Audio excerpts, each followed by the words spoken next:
Okay, Shalom, giving all praises to Yahweh, Bahashem, Yahweh Shah, Bahashem, Rakak Wadash. Double honors to the apostles, the bishops, and the elders of Great Millstone, and salutation you occupy to push this word in truth and in sincerity. This morning around 4:50, I was leaving my house to go to work, and I saw this guy standing behind the van, scheming, and it looked like he had a piece in his hand. He had something in his hand. I couldn't make it out because when I saw that, I was like, oh shit. And I kind of like ducked behind my landlord's Yukon. I was like, oh, they got a Suburban Slacker. I was like, oh shit. So I stood there for a minute. It looked like he was scheming on a guy in the store. Because I have a store right across from where I live at. And I gotta get into details about what kind of store it is, but the dude was just standing there, looking at you, hiding behind the van. And looking very suspicious. It looked like he had something in his hand. I couldn't make out what it was, but the East Indian that was in the store happened to see it and called the cops. And at the same time he was hiding behind the van, the cops was pulling up. So he tried to walk away, but the cops put their light on, and one of the guys jumped out the car. One of the cops jumped out the car. The other guy was following. And he said, "You come here. Come here, let me talk to you for a minute." And I was like, oh shit. So I kind of stood around to see what was going to happen, but I had to go to work. But they wound up locking him up. Apparently he did have a piece on him. He was scheming. Maybe he was trying to rob the store, because it was 4:50 in the morning. It's bright outside. Nobody's really out there. Maybe he was trying to rob the store. I don't know. But the Most High got a special death for you niggas, man. You think everything is a game? The only thing you niggas respect is violence, and that's what's coming, man. Ezekiel chapter 21 verse 9 on down to 12. That's what's coming. Violence for you niggas, man. Because that's all y'all do is bring violence. All y'all do is respect violence. And that's what's coming. Ezekiel 21 verse 9 on down to 12. That's what's coming. Death and destruction and pain. That's what's coming. Death, destruction, and pain. The Lord said that he going to bring forth 4 kinds of judgments pursuant to Jeremiah 15, 1 and 3. 1 to 3. The Lord's going to bring 4 sword judgments upon you niggas, man. That ain't right, man. What it says in Isaiah chapter 51, verse 20. That sons have fainted, they're like wild bulls in the net, roughly paraphrasing it. You can't understand, how, or you can understand, in the right state of mind, how these niggas, their mind state is, man. This dude looked like he was scheming. And come back, find out he was scheming. He got locked in with a piece. He had a piece in his hand.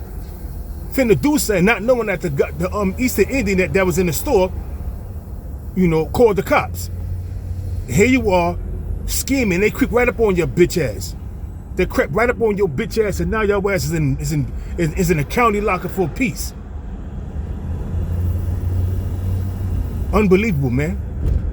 That 4 sword judgments of judgment is coming, man. Once again, Jeremiah chapter 15 was verse 1 to 3, on down to 3, man. Because you only respect violence, man, and that's a damn shame, man. How you was scheming like that, not thinking nobody was around to look at you, not thinking that the guy called the cops. And I was coming out, like I said, I was coming out of the gate, and I was like, oh shit. First I saw somebody that's standing there. I'm like, why the fuck this nigga hiding behind the van? Then, like I said, I looked at his hands. It looked like he had a piece in his hands. So I was like, oh shit. So I ducked behind, like I said, I ducked behind the Suburban. And I was like, oh shit. And I just like, I didn't want to make no noise and try to open the gate again. And he hear it. And next thing you know, he coming at me now. You know what I mean? So I just stood behind the gate watching him. Showing up about 2 minutes later, police rolls up, catches him in the midst of attempted robbery. He was just hiding behind a van, scheming on something. And it looked like he was scheming on a guy in the store. You can't make this shit up, man. You can't make this shit up, man. Nothing but a bunch of degenerate niggas out here, man. I mean, sometimes it's good to have police around, man. Because no telling what would have happened. I was out there, going to work, minding my business. Somebody else could have walked past and saw that shit, and what happened? They probably got shot. Even though, man, the Most High directs a man's steps, But it tell you in the book of Sirach, chapter 7, verse 1, do no evil, so shall no harm come to thee. And this dude was definitely getting up to do some kind of evil. And the harm that came to him, he got his ass locked up. Like it says in the book of Sirach, chapter 7, verse 1, do no evil, do no harm, so shall no evil come to thee. You know, refrain from the unjust, roughly paraphrasing that scripture, man. Can't make this up, man. That shit burnt me up all day. I was thinking about doing a video, but this morning, I was watching the video from the elder brother, Menata Zakbar from South Carolina 08. So I was just watching this video, and I said, Lord willing, you know, Spirit hit me, I'll do a show on it. And here I am doing the show, but the thing is, brothers got to be more circumspect. And I saw it. As soon as I came to the gate, I saw somebody like hiding behind the van. I'm like, what the fuck is he doing?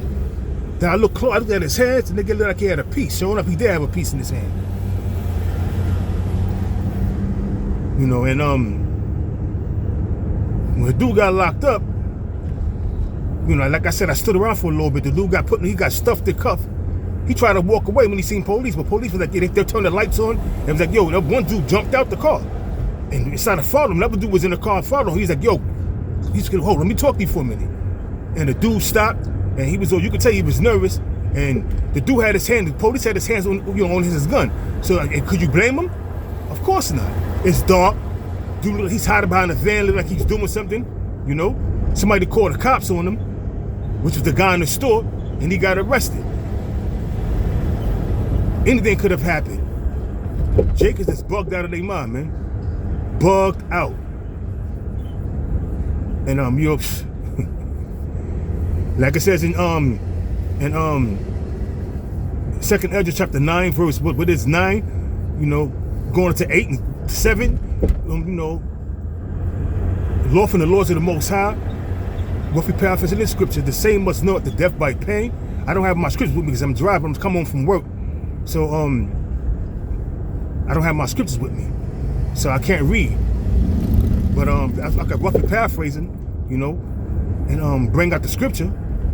But yeah, the same must know after death by pain. You gonna know you was an Israelite. You gonna know you was an unruly, degenerate, decrepit bastard. You gonna know all these things, man. When you get put back in your right state of mind, when the Most High delete your ass, because heavy times are coming, man. Heavy times are coming. We keep telling you, time after time. Now you sitting in central booking, or if you're not in central booking, you sitting in the police station. Sometimes they keep you in there for hours. Hours on hand. You be in the police station for hours, waiting to get seen by the waiting to get taken to central booking so you can get arraigned. And then you sitting in central booking for hours. So hey, man, that's good for your ass. And I hope you in there, and I hope you got another charge on top of that gun charge. If he damn sure had a piece, why would they lock him up? He was behind the van scheming. Yo, I seen that shit, man. I stick a picture of that shit right now. And he had on all black. Not only was he blacking in his mind, he had all black, so he could be camouflaged. Camouflage behind like a dark gray or you know, a black van or a bluish van, because the lights was glaring a little bit. So it could have been a dark blue or dark brown, not brown, grayish color. Nevertheless, he got locked up for scheming like the demon that he is. Wow. I mean, I just can't wait till the Most High open up. I can't wait till the Most High put the spirit on Esau to open up and stop hiding his horns. He already showing his horns on a small degree. Soon he gonna show his horns on a large degree. And Esau gonna have his way with the 2/3 of you niggas, man. That's why I tell you in Zechariah chapter 13 and 8, 2/3 should be cut off therein. 2 parts should be cut off therein. You know what I mean? Because you're deserving. You're deserving, man. They get put down like rabid dogs. The Apostle Tahar made a statement in one of his videos. You can't rehabilitate these niggas. You just gotta delete them. or unalive them. I forget which word he used. You just gotta put them down. You can't rehabilitate none of these niggas out here, man. Not none of the 2/3. You can't rehabilitate nobody like that, man. You mean to tell me you wake up scheming? You got up out of your bed late at night, walking the street, assuming you're gonna get a lick, looking for something to rob, looking to get a lick like these young niggas say out here today, these YNs, looking for a lick. You got your lick, all right? You got your lick. Now you in central booking probably by now, because that was hours ago.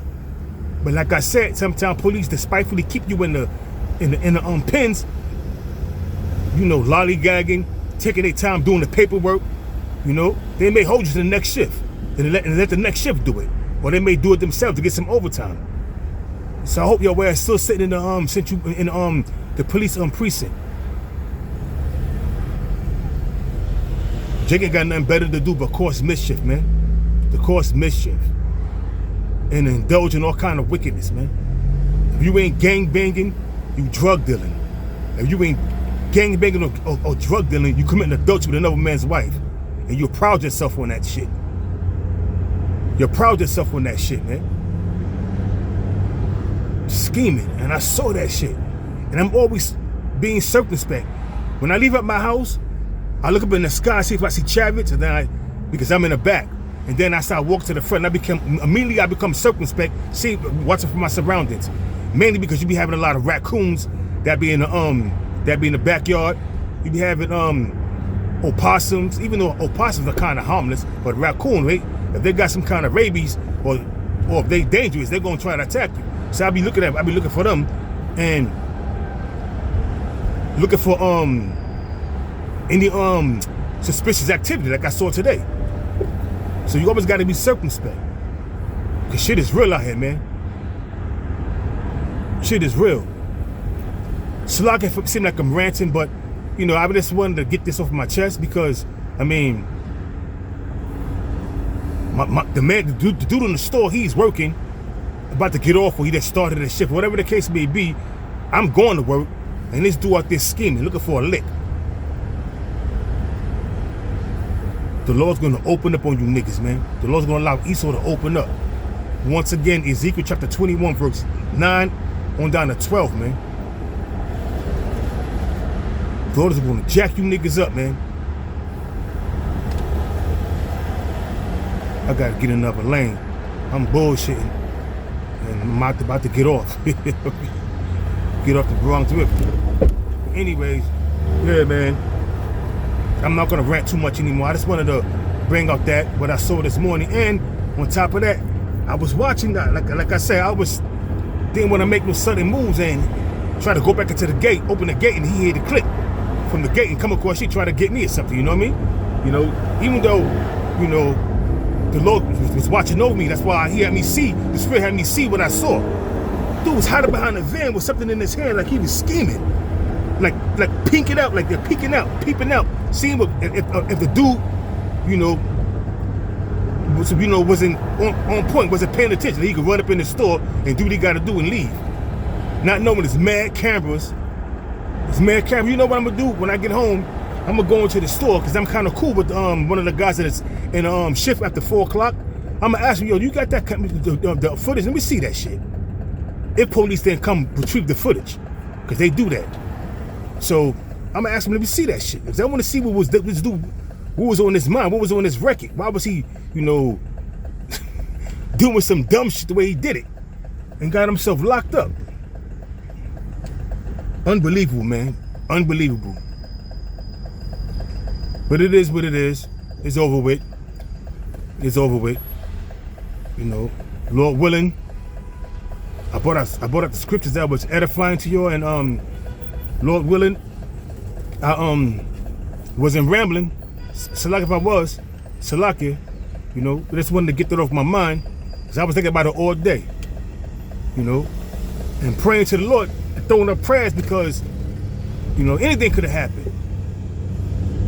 Anything could have happened. It's a cautionary tale how you gotta be circumspect when you leave your house. Whether you're looking for raccoons and think they're gonna jump on your ass, or you're looking for some suspicious activities, which I saw this morning.